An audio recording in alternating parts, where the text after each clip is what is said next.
Hi everyone, my name is Mohamed Asuyuti. I work at the Adaptation Fund Board Secretariat. And on behalf of the Adaptation Fund, I welcome you to this side event organized on the theme,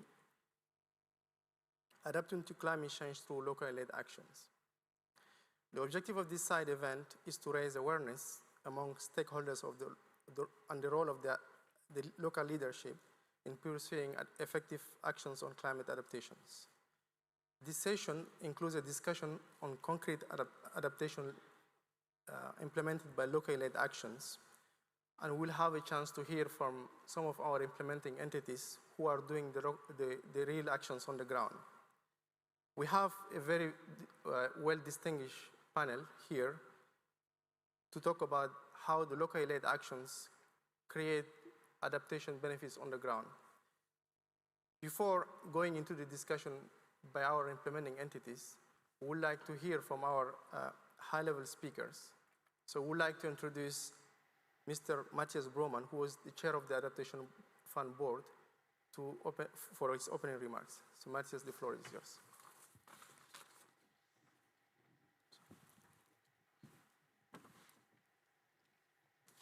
Thank you, Mohammed. Can you hear me? Great. Excellencies, ladies and gentlemen, Mother Earth is certainly calling upon us to act in multiple ways right now. It is therefore my pleasure to welcome you all to this Adaptation Fund side event on local leadership in adaptation finance, adapting to climate change through locally led action. The Adaptation Fund has, since its creation in 2001 and launch in 2007, been at the forefront in implementing small-scale adaptation projects in countries most vulnerable to climate impacts. It is my belief that the Adaptation Fund has adapted to meet the ambition and urgency required by the Paris Agreement. The fund has pioneered the direct access and also enhanced direct access to national entities, allowing to better reach vulnerable communities by enhancing their resilience to climate change and empowering them by building country ownership in adaptation. Because ownership at national and local level is so important. The Adaptation Fund Board took a groundbreaking decision earlier this year in March by raising the fund's cap from $10 million to $20 million. This decision responds to the urgency of climate change by enhancing access to climate finance for vulnerable countries. The work of the fund is centered around three pillars: action, learning, and innovation. And these pillars are built around the UN Sustainable Goals and are in line with the Paris Agreement. In fact, the Adaptation Fund has been innovating all through its history. The medium-term strategy of the fund has helped define and position the Adaptation Fund within the climate financing landscape as a fast, nimble, catalytic, and innovative fund. As of October this year, the fund has supported nearly 127 concrete projects covering 119 countries in the world, including 20 small island developing states and 41 least developed countries, with more than $878 million.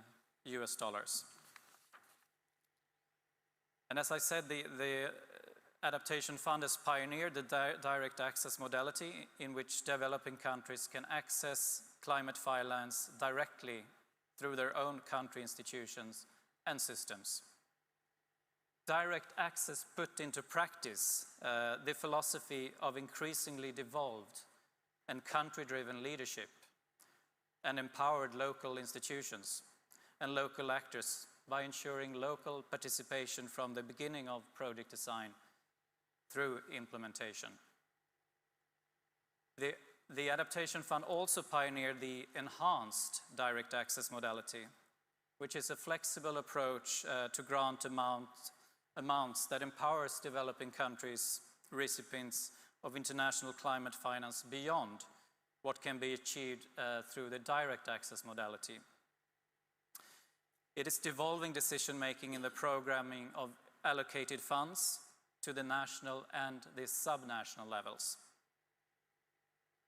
This means that the screening, review, and selection of projects would be done at the national and subnational level, with stronger stakeholder engagement in the decision-making on proposed resilience initiatives and the financing at those levels. Furthermore, the Adaptation Fund environmental and social policy also plays a key role in guiding local institutions, guiding local inclusion in project formulation and throughout the project cycle by reinforcing existing requirements of meaningful consultation with all intended stakeholders. Local actors, including local governments, civil society, and communities, have the best understanding of their local circumstances, and it's therefore crucial that all Adaptation Fund projects are informed by that local knowledge to shape the project activities as to best meet their needs and to avoid the risk that might otherwise result from not understanding the local context. In the past decade, as the volume of adaptation finance has increased and early investments have matured, the role of local leadership in pursuing effective adaptation action has come to the fore. Emerging perspectives suggest that vulnerable groups and local actors can deliver effective adaptation when they are empowered to put into action solutions that work best for them. The Adaptation Fund is among several partners in the locally led action track, which call for increased funding and empowering of local groups, and collaboration among international climate finance providers, multilateral organizations, governments, and civil society organizations.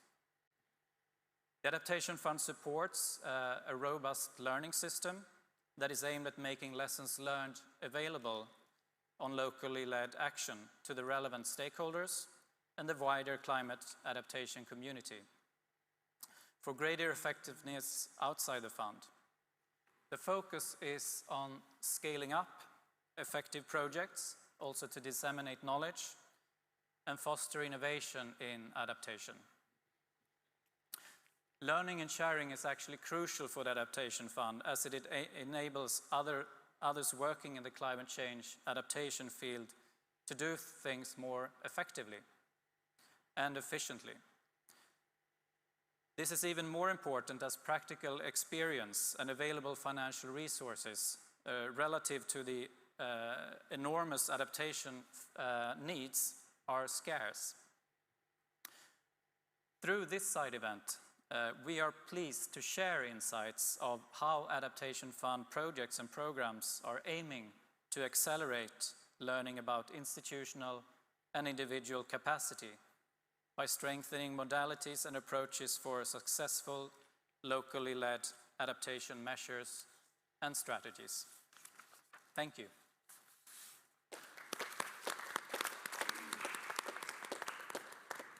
Thank you, Matthias. Let me now introduce Ms. Patience Damte, who is Board of the Adaptation Fund Board, for her introductory remarks. Patience, you have the floor.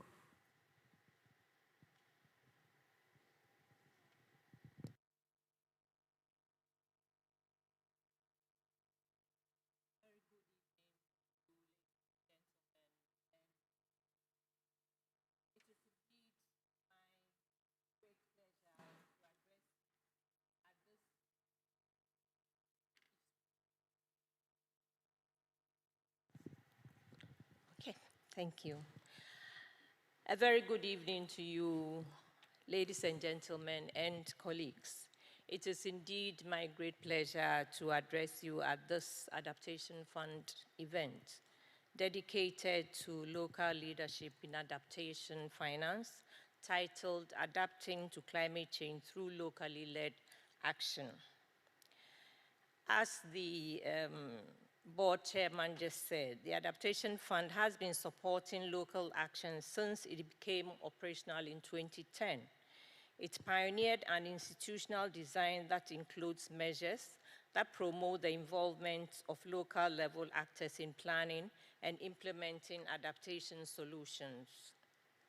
In delivering on its mandate to finance concrete adaptation projects and programs that benefit the most vulnerable to climate change, the fund has prioritized actions that meaningfully involve and deliver benefits to local actors. Additionally, implementing local-led action through the direct access modality has enabled national institutions to develop and expand capacities to later deploy their expertise widely at national and international levels. Furthermore, direct access put into practice the philosophy of increasingly strengthening country-driven leadership and empowering local institutions and local actors by ensuring local participation from the beginning of project design throughout implementation. As the effects of climate change are locally experienced, those effects may best be addressed meaningfully and systematically by engaging local actors and institutions. Key actors may be accustomed to undertaking projects in traditional and more centralized ways. Undertaking projects in a locally led way may increase local ownership and the likelihood of sustaining project outcomes. When we put the local actors in the decision-making role, we also empower them in building their own resilience, which is crucial for climate justice and for enhancing sustainability of project outcomes after the projects have ended. Again, involving local governments can enable local leaders to play an important long-term role in adaptation actions.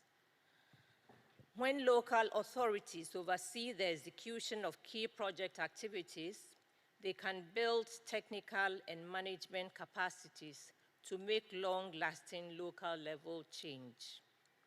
Often, communities have the local and traditional knowledge of their own natural resources and already know what solutions are needed to fix such problems.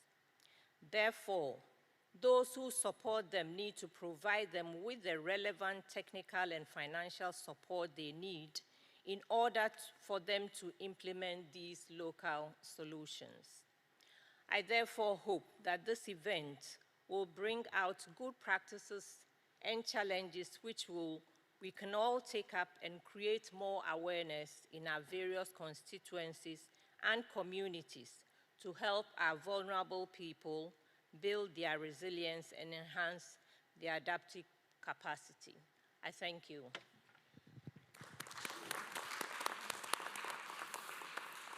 Thank you, Patience. We will close this segment of the introductory remark with Mr. Keriako Tobiko, who is the Cabinet Secretary of the Ministry of Environment and Forestry in Kenya. So, Mr. Tobiko, your floor is yours. Do I go there? No, you can speak. Yeah. I can speak. Yeah. Good evening, colleagues, and I shall be brief. First of all, let me just register this, that Kenya supports fully and has the fullest confidence in the leadership of the Adaptation Fund, in its composition, in its terms of reference and mandate, and the way it has been performing its job. And we supported and continue to support the transition of the Adaptation Fund into the Paris Agreement. And secondly, I'm sure you are hearing now in these debates because you participate in the discussions about whether share of proceeds and Article 6.2 is a debate. And as Kenya and as Africa, and most developing countries, we support the share of proceeds under Article 6.2 to go to the Adaptation Fund because we have faith and confidence. Number three,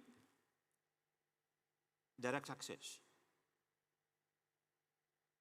One of the challenges that we have been encountering in climate financing, and more so adaptation financing, is access, is additionality, is conditionality, and transparency. We're quite happy ourselves that the bureaucracies and the red tapes that other international financing mechanisms, and I'm not going to name any, I'm sure you know, if I cause offense, I ask for forgiveness, takes minimum of 3 years if you're lucky to get financing. Proposals are always returned back, one excuse upon another. Largely, you're told it is not bankable. You ask, what exactly is bankable? What exactly is bankable? Becomes an excuse for inaction. We're quite happy ourselves that direct access is one of the hallmarks of the Adaptation Fund. And Kenya is a beneficiary, and our communities are beneficiaries. It's not enough, can never be enough, but at least you see that there is goodwill, and with sufficient, adequate, additional resources provided to the fund.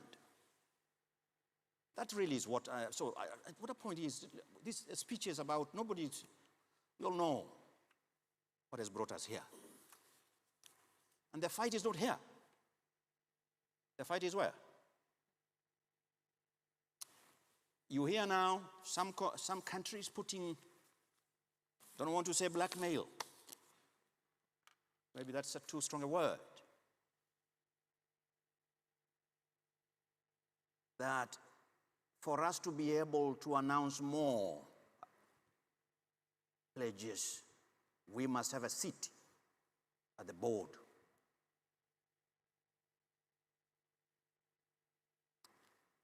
Locally led action, absolutely critical. Absolutely critical, because that is where the rubber hits the road.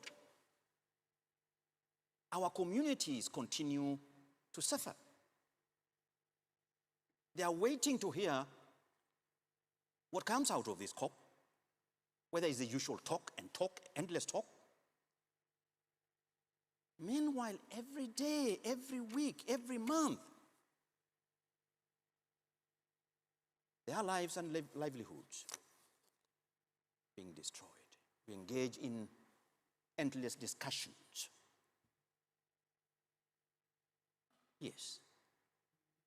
And we assume that they don't have the knowledge, the capacity. Our people have been living through climate change for centuries. They have their time tested. So we talk about knowledge. Yes, they have their knowledge. They have their knowledge. They have their skills. They're organized. They know their priorities. Don't come and tell them this is good for you. They know what is good for them, what is not good for them. It is to ensure that the resources reach them in a timely manner, to the beneficiaries, to the ground. Reduce all these conferences and retreats and workshops, endless workshops. A lot of money is spent in between here before it reaches the ground. So it is important to ensure the money, the resources reach the beneficiaries. It is important that that money is utilized for the required purposes.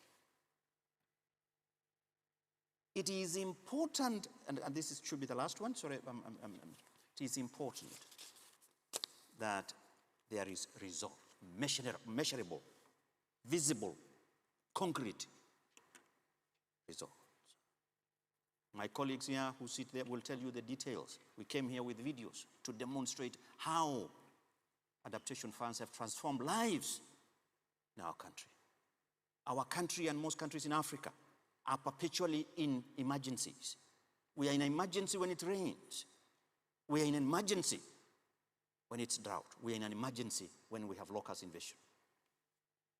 So just to record our appreciation, convey our appreciation, and to confirm that Kenya, Africa, is fully behind the Adaptation Fund. Thank you so very much. God bless you.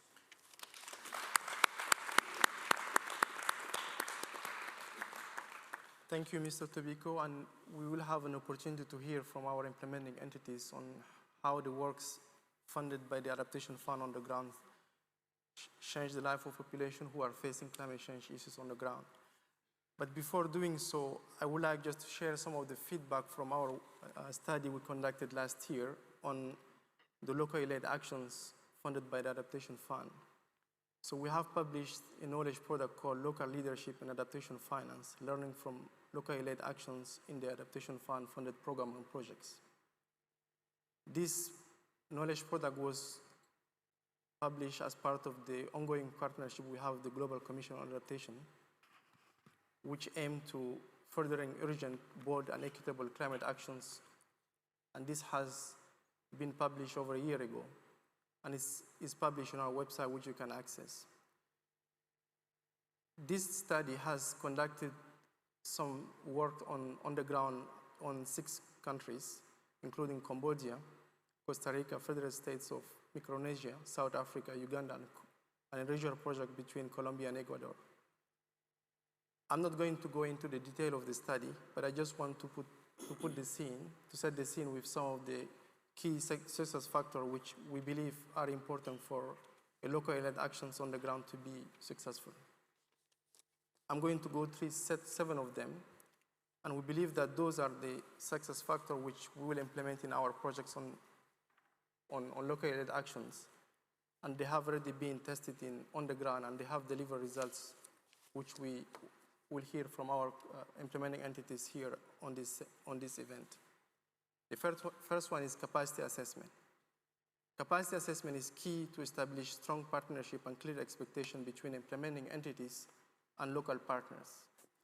Without such assessment, it's very difficult to implement locally led actions because the assessment at least tells us where are the needs and how they can be addressed. The second factor which we have come up with is about trust. When it's about locally led actions, it's important to build trust on the ground, and sensitive and respectful working methods can help to build trust. And this is a key factor to help communities on the ground to work with the Adaptation Fund projects on the ground. The third success factor which we have identified is about planning efforts. Locally led actions may require specific planning efforts to overcome linguistic, geographic, and other challenges. When projects are well planned, all these challenges can be overcome and the benefits will flow. The fifth factor which we have identified is about communication and decision making. It's important to work with local leaders. When local leaders are not involved in project design and implementation, there are some implementation challenges which can hinder the adaptation benefits. The sixth factor, which is quite important, is how the local-led approaches are known by the communities. When you involve the communities through this sensitization approach, the sustained project outcomes will last longer. And lastly, there is and importance about project execution and oversight. We need to involve national institutions at the local level, otherwise the sustainable outcomes will not flow. I will end here, but those are the principles which we have integrated in our project since the publication of this study. One last thing I might want to add is that we have endorsed the locally led principles which have been published as part of the Global Commission on Adaptations. So we have endorsed this principle, which have also been endorsed by about 50 governments and leading organizations. And we believe that the work of the Adaptation Fund, through these principles, will empower more local actors, and we'll have a chance to hear more from the implementing entities. So without further ado, I would like to invite Marinella Fioli from Fonda Corporation to share with us some of her, some of the work undertaken by the Fonda Corporation on the ground. So Marinella, the floor is yours. Thank you, Mohammed, and thank you very much for letting me participate in this event and being able to share with all of you on these locally led actions that we're taking in each of our countries. And I'm also very impressed to see so many people that it's at this time of the week, at this time of the day, interested on discussing and you know, enhancing on the direct access. So yeah, the locally led adaptation, that is great message to have. I don't know if I can have my presentation, please. I want to mention we are implementing, I'm Marinella Fioli from Fondo de Cooperación para el Desarrollo Sostenible. We are the national implementing entity in Costa Rica, and we have an ongoing project that is now at the final stage of the project, final part. And you see in the scheme, it has an area of work on reducing vulnerability in priority sectors. One part is on the agriculture, and especially on the vulnerable smallholder agro producers. Also, we are working with the coastal zones and also on the water and water resources, and very in line with the principles that Mohammed mentioned, that we have, by the way, endorsed the principles. And we are working with a full approach. Even before the Adaptation Fund opened the window of enhanced direct access, we started working on the enhanced direct access. And I really applaud that the Adaptation Fund has been innovative to learn and evolve into new opportunities and mechanisms. I think that is a great possibility. We're in our project, we have more than 40 different projects being implemented through a programmatic approach. That means more than 40 different implementing entities, more than 100 organizations and communities involved in different areas in these three sectors that I mentioned. And I like to share some of the perhaps the learnings that we've had, and I think that is also very key that we focus on that, on the locally led adaptation. Is definitely, and I think that Mohammed just mentioned, definitely a good identification and construction of adaptation opportunities. That well planning is key to having a good LLA. Also the capacity building, working on for local organizations and taking the decisions to the appropriate level, and working capacity building at the different levels. And I want to mention here, and as the chair of the board just mentioned, of the increase of the cap, I want to also thank the Adaptation Fund that did that step, because it is not only increasing the access, which it is, of course, but it's also recognizing that all of the capacity building that has been done through the actual projects, it's been used to continue and to enhance more of the actions. So it is, instead of starting all over with a different focus or whatever. So I really applaud that focus. It's really recognizing that all of that capacity building, all of that structure created within the country has a lot to do on scaling up, and I think that is great, and I want to mention also that also means that opportunity for the local adaptation knowledge and the relevance of this direct access entity or NIE that is actually working at these different levels has a very relevant role. So I think that is also important to mention. Definitely on the locally led adaptation, it is, sorry, I kind of see it from here. I think there's also a challenge that we need to keep in mind and that is also sharing for other projects, is on the relevance on strengthening technical support at the different levels and working on the bottom-up and top-down approach. Of course, we need to be totally in line with all of the national action plans and everything, but also there is a learning that can be taken from the projects and from the things that are taken into the ground to enhance those policies. So it's, you know, that is why it's a two-stream approach. Yeah, you need to align with the national strategies and policies and action plans and everything, but it's also a continuous learning opportunity on how to improve those actions and focus of the country. And I think that is also a great value of locally led adaptation. Having the leadership by the communities, by the local organizations, also strengthens the credibility and strengthens also the sustainability beyond the project, beyond the actions. And that also generates very effective collaboration between all of the different stakeholders. Synergy, synergy, synergy. I know this, we talk a lot.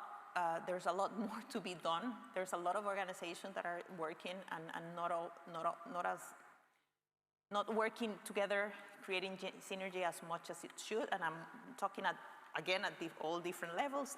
In this case, I'm talking about in the different levels at the country, but also that happens, you know, at all levels. And that is something that needs to be kept, and that is actually one of the principles. And also good and effective communication, it was mentioned. I just want to finish on indicating we are endorsing the principles for LLA. Mohammed just mentioned them. I do believe that is the way to go. I also do believe that we still have a lot to learn on how would be the best mechanisms or how all of us within the adaptation ecosystem, let's say, need to evolve and learn and improve our mechanisms and our actions to be able to actually be more cost effective or more effective on the actions and generating more impact. And I wanted to share on or insist on that we all think about it. So proper adaptation measures, plus synergy, plus capacity building, plus appropriate finance is definitely the way to more scaling up better local ownership into locally led adaptation. So really great that we're here, and great that the Adaptation Fund has taken such a great leadership on innovating the mechanisms, the schemes, and also opening the windows that has done. Thank you very much. Marinela. So without further ado, I would like to turn to Mr. Sharif, who is the Executive Director of the Partnership for Governance Reform, Kemitran in Indonesia. In 7 minutes, if you don't mind, I would like to ask you to talk about the Adaptation Fund funded project in Indonesia called Community Adaptation for Forest-Based Management in Sadang Watershed Ecosystem. So if you can tell us in 7 minutes what have been the experience so far and how you can share some of these lessons on localized actions. Thank you very much. Good evening, everybody. First of all, I would like to thank the committee for inviting me to talk. Actually, I have like a 3-4 slide presentation if it is possible, because if you want me to tell you a little bit, I think the picture can say more instead of, so yes. I'll be talking about one particular project called Community Adaptation for Forest Food-Based Management in Sadang Watershed Ecosystem in Southeast Sulawesi, where I came from actually. First of all, I would like the guidance from the Adaptation Fund because you guys actually give us a clear guidance in how to develop a good project or to be, at least to be accepted by the Adaptation Fund. In this particular project, focusing on building resilience and adapting to climate change and multi-level with range of stakeholders and different actors. At the moment, the Kementerian trusted with 5 projects. 3 projects is on running, and the red one, which will be ready to be implemented. In this particular occasion, I just want to explain one particular project called Community Adaptation for Forest Food-Based Management in Sadang Watershed. This particular project consisting of 4 regencies, 4 districts. So that's why this is create some kind of difficulties in how to manage it because it's involving 4 district governments. The approach is to strengthen social forestry through encouraging forest food and in the upstream of Sadang watershed, and also improve coastal management and strengthen institutional system. This is the picture of Sadang rivers before. As you can see, actually there is no more mangrove forest actually left.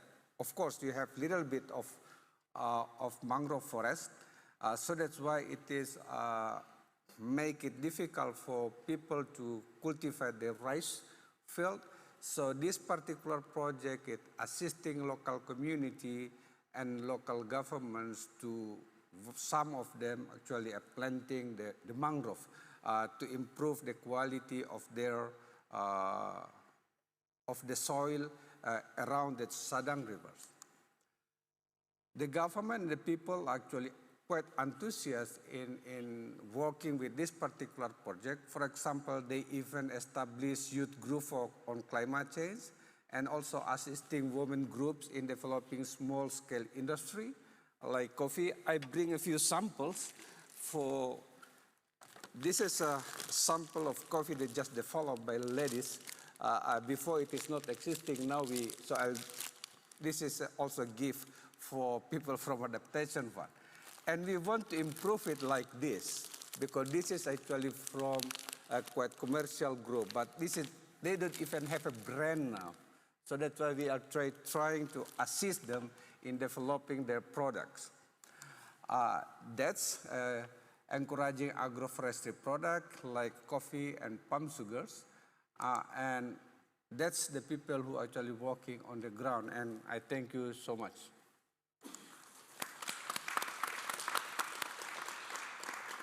Thank you, Mr. Sharif. I think we are seeing the benefits of the Adaptation Fund work on the ground, so people can at least see how our concrete actions on the ground deliver results. Let me turn to Mr. Kalis Tindigumaya, sorry for the pronunciation. So, Mr. Kalis, you are from the Ministry of Water and Environment in Uganda, and I would like to ask you to talk about the project funded by the Adaptation Fund in Uganda, which is enhancing resilience of communities to climate change through catchment-based integrated management of water-related resources. We've already seen some of the results in the project monitoring reports, but I would like you to tell us more about these localized actions and how communities on the ground have benefited from this project. Thank you very much, moderator. Can I request my presentation to be recorded? This project is implemented by the Sahel Observatory and executed by the Ministry of Water and Environment in Uganda, and of course supported by the Adaptation Fund. For those of you who are not familiar with Uganda, we are in the eastern part of Africa. We have a lot of water resources, yet our people don't have water. And these water resources don't follow administrative boundaries. I'm seated here with the Honorary Minister of Kenya. We get a lot of water from Kenya, and sometimes comes when it is too much, causing floods. But in some periods, we have little water. But within the country, also water doesn't follow administrative boundaries. So we talk about water resources and catchments, and we try to manage and develop these water resources following the catchments. Realizing this importance, the country was divided into 4 major basins. We call them water management zones, as a strategic way of enabling us to plan, develop, and manage these water and related resources. And within these water management zones, we have smaller units called catchments. Below the catchments, we have sub-catchments and micro-catchments. And this Eureka project is implemented in 3 catchments, Aswa, Awoja, and Maziba, and it is following the catchment-based approach to planning and implementation. And within a catchment, so many things happen. You have a lot of users, you have common resource, groundwater, surface water, but also have challenges. So oftentimes we have conflicts if these users are not brought together. So what we are trying to do in this project is to bring the users together, to look at the challenges they are faced with, the causes, and address them holistically. And we are bringing the stakeholders at different levels. And these stakeholders come from the communities, they come from the academia, they come from the local governments, and many others. And of course, these stakeholders have all been brought together to work together to implement this project. And this project is basically having an objective of increasing the resilience of the communities to the risks of floods and landslides, the 3 catchments, following a catchment planning process. We are trying to enhance resilience of ecosystems, how we support management of forests, wetlands, and riverbanks. We increase resilience of agricultural landscapes through water harvesting and biophysical structures. We also want to make sure that people have sources of income. In many of our countries, access to credit is a very big problem, and of course also building their capacity. So we are dealing with a number of issues related to limited technologies and information, harsh natural conditions, floods, landslides, limited access to credit, of course capacities to implement concrete actions, and also weak organization structures.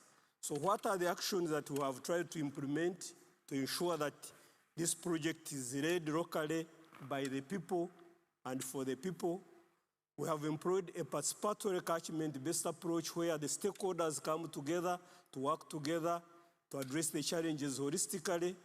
We have created community planning and implementation committees so that the stakeholders take responsibility. We also have gender-responsive approaches where we want to give attention to the youth, the women, and the disabled. And of course, capacity building and training. We are setting up demonstration centers so that whatever is done is known by the people. And of course, we have also set up a revolving fund so that people can have access to credit as we raise awareness. So here, what we show are participatory approaches through a catchment-based approach, where we move from the national level, the regional level, up to the community level, where we work at the sub-catchment. Here we have the communities actually doing the work by themselves.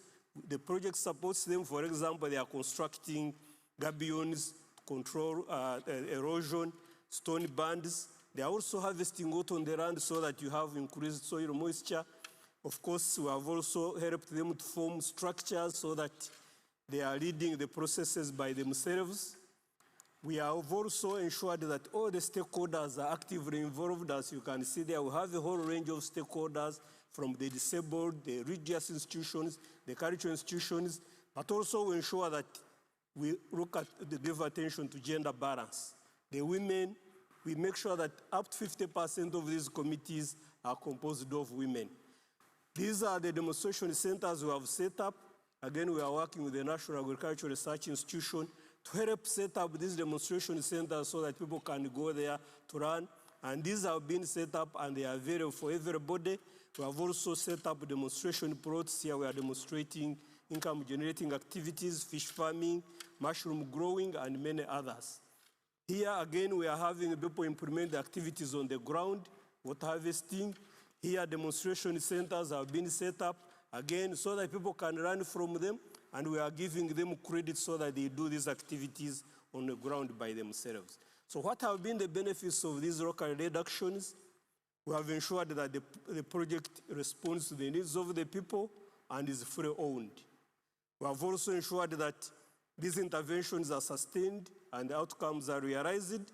The active involvement of the communities in the various project interventions are helping them to improve their resilience to floods and landslides.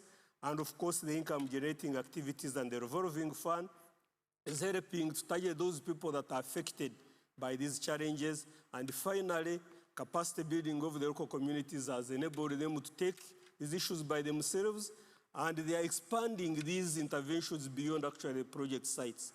And this capacity that has been built has enabled Uganda actually to already formulate a number of projects.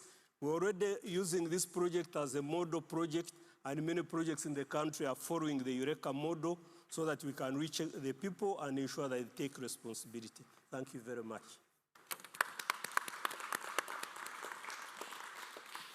Thank you, Kalis. We'll hear from our last NIEs before we hear from the CSO NGO, the NGO network of the Adaptation Fund.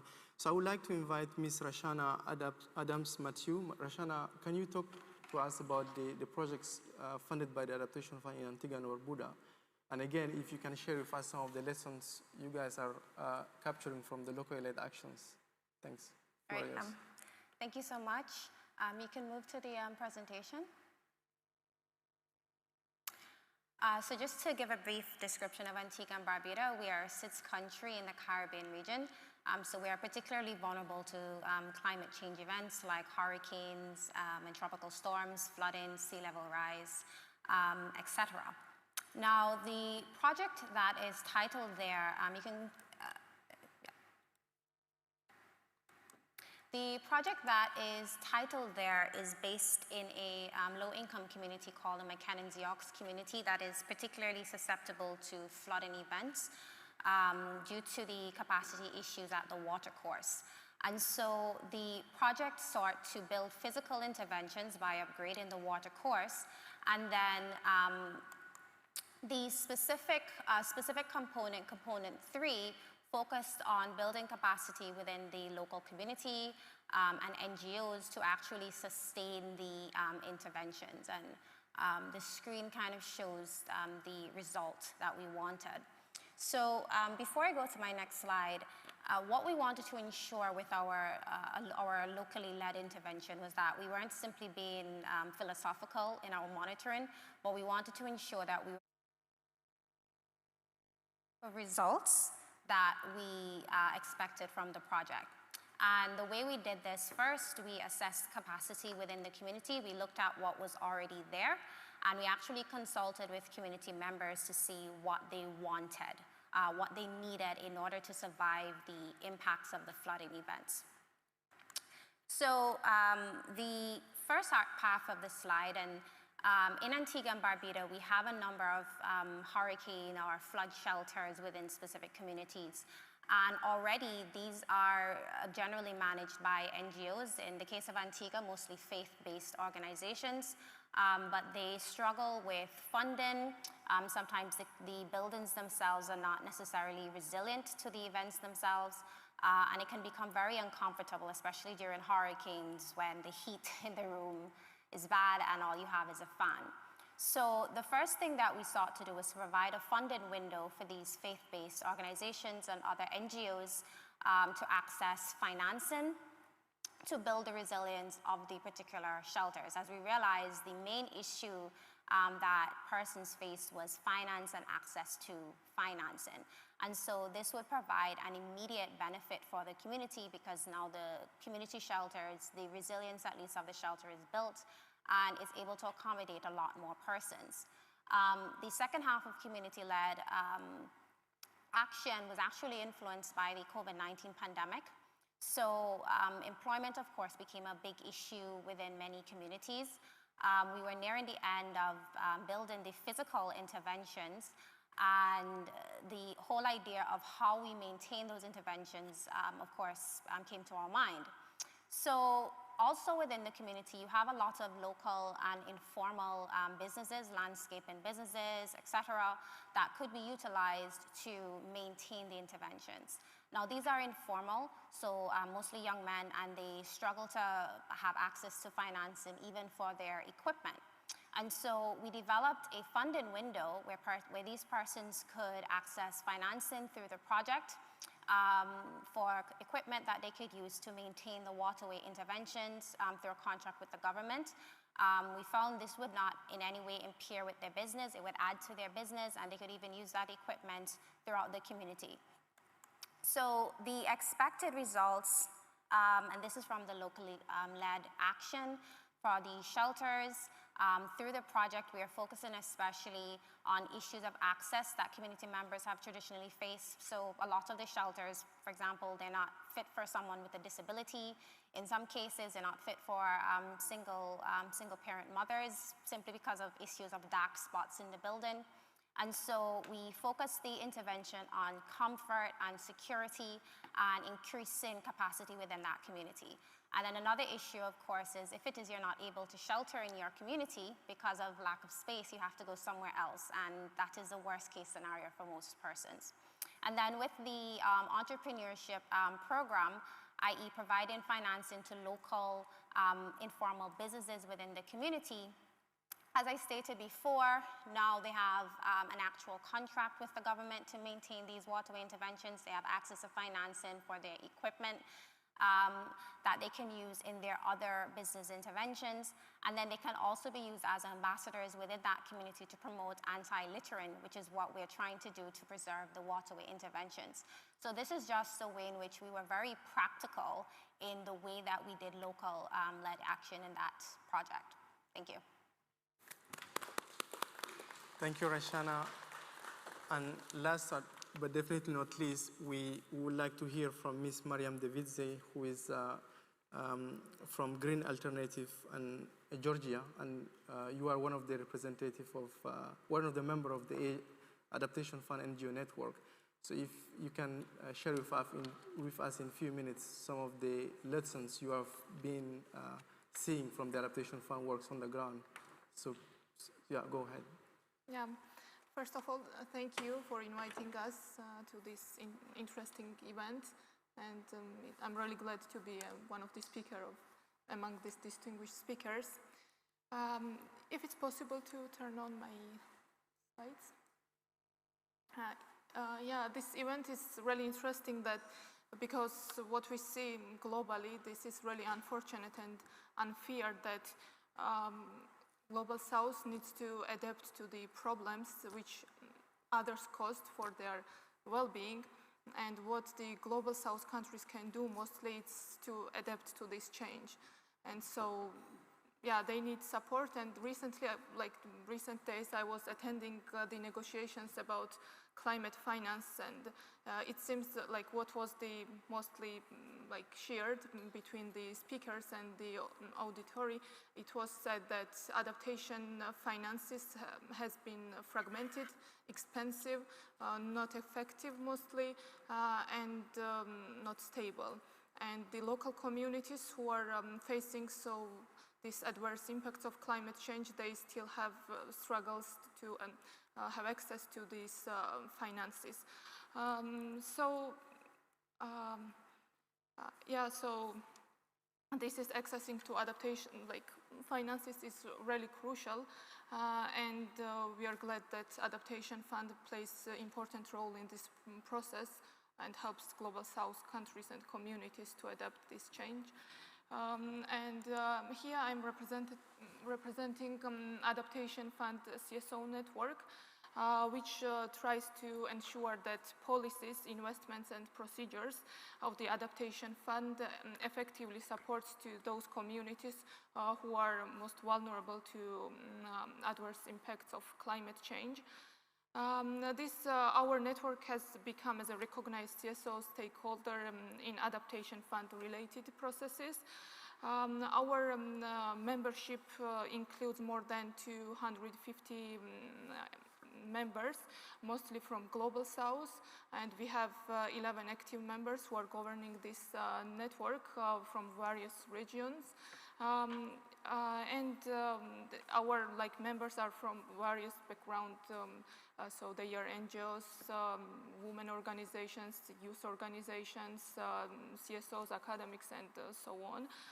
The activities, so it's the structure of our network. We have these regional hubs which channels the flow of information and all the processes which I will describe. So we have steering committee, network secretariat, and here, these are our main activities.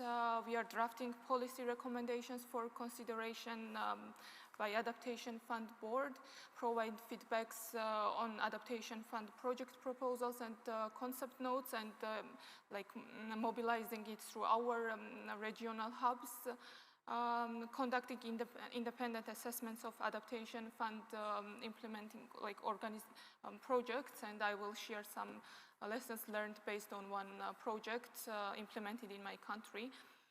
We are also engaging with decision makers on the Adaptation Fund at country level. We are trying to strengthen the knowledge about Adaptation Fund of the civil societies in Global South countries, and sharing Adaptation Fund experiences and the lessons learned with other CSOs. We are also glad that we are usually hosting CSO dialogue during the Adaptation Fund board meetings, and we are trying to address the lessons learned and policy recommendations during this dialogue. Recently we have conducted a survey among our member organizations to learn what are their capacity needs, and we are planning to develop a module of capacity building for them, and it appeared that it appeared the most the priorities for CSOs in Global South, it seems, are the access to the resources, finances, and the second one was that to know the project proposal writing process and the criteria about the project writing. Now I would like to draw your attention about one project which was implemented in my country. This was the first large-scale project implemented in Georgia on adaptation. Adaptation Fund supported it, and the implementing entity was multilateral organization, UNDP. And this was the project activities. This project is now upscaled with the GCF, now it was the activities we had done on one river within that project which I'm speaking now, and it was now upscaled with the 11 main rivers of Georgia through GCF. I would like to draw attention with the lessons learned. I conducted assessment after 2 years of project finalization. I also had a look on the official documents about the evaluation, and it seems like I found more aspects that I would like to share with you. So the first one, overall, the project was assessed by the stakeholders that it was a success story because it was the first project and it helps them to learn and to build their capacities. However, there were some drawbacks, and the major lessons learned was that it's important to have a proper planning of the project, supported with the maintenance activities of the implemented actions, and producing and considering the scientific data.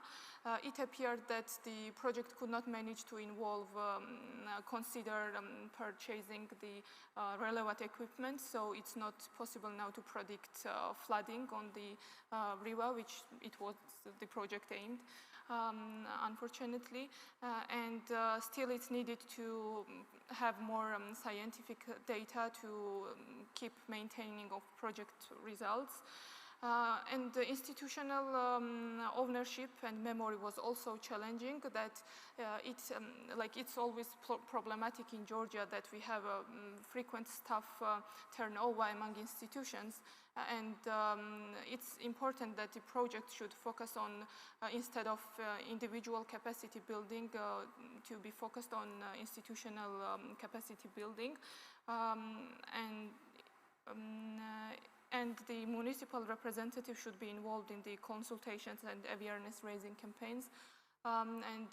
The project infrastructure and agroforestry, for example, which was done within the project, was not reflected in the municipal balance sheet, which affected the responsiveness of local governors towards the project infrastructure and maintenance of it. And also by good intention, UNDP staff was mobilizing locals by themselves, which undermined the role of local officials, and if they would have these municipal officials more actively involved in the project, it would enhance more cooperation between stakeholders, and later which would promote more sustainability of project and maintenance. Wider public participation is also important. That locals, we are mentioning that some urgent needs of locals were not considered in the project, and if the early consultations in all communities would be done before this would be considered. And well-functioning grievance mechanisms is also important, because it was appeared at some locations that, for example, fences of some locals were damaged, and it was not compensated properly within the project, as locals told me. So this is not only the existence of grievance redress mechanism, is also important to promote this mechanism and among the local communities. Ensure collection of expertise is also. Okay, I will try to be. Ensure collection of expertise both at professional and local level. This would avoid it was about bioengineering methodology which was done, and as it was poorly chosen locations for them, the river washed the planted trees, for example. So it's needed that locals are involved and their expertise are listened in the project. And also the enhancing the local ownership is also crucial in the projects, as one of the example was that locals were watering the trees as much as they were paid, and then they gave up. So it's important that they feel ownership and they know why adaptation matters, for example. And the main recommendations, and I'm finishing, is that to ensure bottom-up planning of the projects, which would be locally led, as we are speaking, and maybe this would also help us, as recently I was hearing that we need innovations. Maybe this, as the projects will be locally led, I'm sure it will be more innovations will be, because we already have our traditional knowledge, which are really important in the process. Promote lessons learned instead of creating success narratives. Maybe we need to share the lessons. Enhance direct access is also important mechanism that exists under the Adaptation Fund, and there in the enhancement process, CSOs can play an important role. And ensuring increasing the access to the adaptation finances for local and especially non-accredited entities is also important. And Adaptation Fund started this program as well, and we are really glad, and we hope it will be effective and reach the communities which are the most vulnerable. Thank you. Sorry for the long speech. Thank you. We're really running out of time. Actually, we are 10 minutes over our time. So I would like maybe to take one question from the audience, if there is any question before we can wrap up. So anyone has a question, you can use one of these mics. Yes, go ahead. You can use this mic.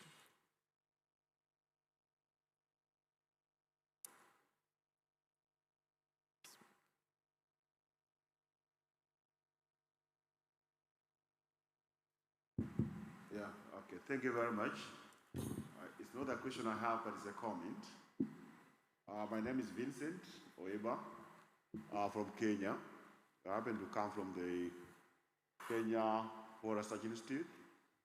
I'm happy to be with my NIE coordinator, Wangari Kirumba. What I want actually to emphasize is that I happen to be one of the participants who developed a program, the first one in Kenya, Adaptation Fund. And as we walk along the process, I want to indicate that there's a need of high necessity to really look at the Adaptation Fund in a synergetic point of view by looking at the aspect that they can enhance the resilience of the ecosystems. And here I'm looking that through resilience, we are more likely to participate in emission reduction that have a strong co-benefit on adaptation. In this case, I refer things like rehabilitation, reforestation, that have a very huge impact, especially in the catchment areas. For example, what Uganda has provided in terms of the rain-fed agriculture for the forest response to climate change variability, we look at the longer term of it there, and that will be able to actually see the bigger impact, especially with the vulnerable areas in the continent, most of where I come from in Africa. Number two, which I also want to re-emphasize is really important from what I see, is the indicators that are quite important to track the adaptation benefits. And a framework that can be able to report it in a case like this, where we have a common standard of indicators we can utilize in reporting the success rate of the adaptation. And that way it can bring the knowledge base, which somehow I find lacking in some of the things we do. So as we also try to indicate that there is a necessity of us having that science-based knowledge that can come in from the case study and undertaking this process there. So those are my few comments, moderator, for the time being. Thank you very much. Thank you. Thank you. We'll try to respond to respond to your comment, but I will maybe take a second question in case anyone has. So I'll take the lady from the last.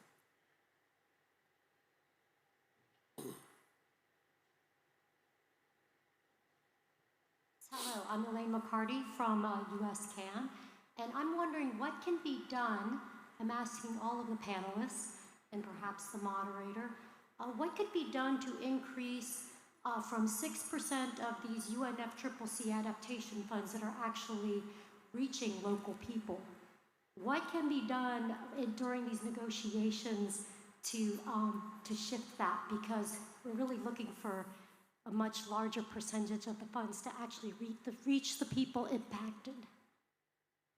Thank you. I don't know if anyone wants to take these last questions. I have a couple of ideas. It has to be you. Yes, sorry, put you on the spot, Matthias. Well, I try to respond. I'm not participating in the negotiations here. I'm here as chair of the fund, but nevertheless, one important aspect is, of course, the amount of financing that goes to climate adaptation. We know that is a lot more goes to climate mitigation today, and the UN Secretary has called for a larger part of that to climate adaptation, and also, of course, $100 billion goal is very, US dollar goal is very important. But the principles we are talking about today, I mean, if they can, the more organizations that stand behind them, the more we will see the money going down to the lowest possible level. So that is, of course, outside the negotiation somehow, I think, but they're related. Thank you. I think that's my answer. Thank you, Matthias. Marinela, do you want to add to that? Perhaps I have a couple of ideas, but not necessarily related to the Adaptation Fund, but more to the climate finance scheme oriented to LLA, to adaptation. And I think that I would really ask that to think about the mechanisms for access, because sometimes you have a long time to access, and then 4 or 5 years to access in other funds, and then a 4 or 5 year project, then it's kind of a 50% of cost effectiveness. So think about how to, many of the requirements that are there, to access need to really be there before, or a building process, or think about those mechanisms. And I would also recommend on why don't do one-shop accreditation process. That is also costs that are in different fundings, but that would be two suggestions in general, not just for the Adaptation Fund. Thank you, Marinella. And just a comment to the gentleman from Kenya. So, as you know, the Adaptation Fund only funds adaptation interventions on the ground. So the mandate of the fund is to fund adaptation. So although we have co-benefits on mitigation, our eligibility criteria is that the project we fund on the ground contributes to adaptation needs. And when we review proposal, we make sure that the adaptation reasoning behind these proposals are strong. Otherwise, we won't fund them. And in terms of results, we have a pretty simple results framework, and we track adaptation benefits through 5 core indicators. And again, I mean, if there is any interest from you on more of the work of the Adaptation Fund, we'll be happy to welcome you at the pavilion. So 5 indicators were number of beneficiaries, number of early warning system in place. We have the natural habitat improve or strengthened, and then assets protected or improved. So those are the core indicators we have. But again, happy to have a conversation with you at the pavilion.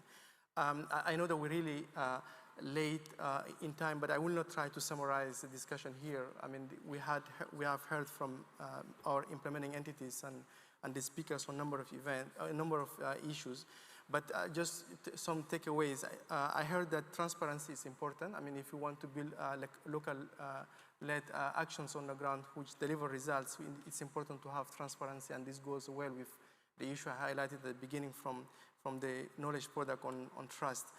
Capacity building is really important, and it helps strengthen the adaptation benefits on the ground. So our work should not be only in addressing the local-led action through investment, but we have also to address the capacity building gap. Learning from the project is important. If we want to scale up and we want to make sure that these projects are delivering results, we need to learn from them and disseminate this learning in other projects. I heard synergies with other funds and other partners, so we're really working with the other funds like the Green Climate Fund, the Grow Environment Facility.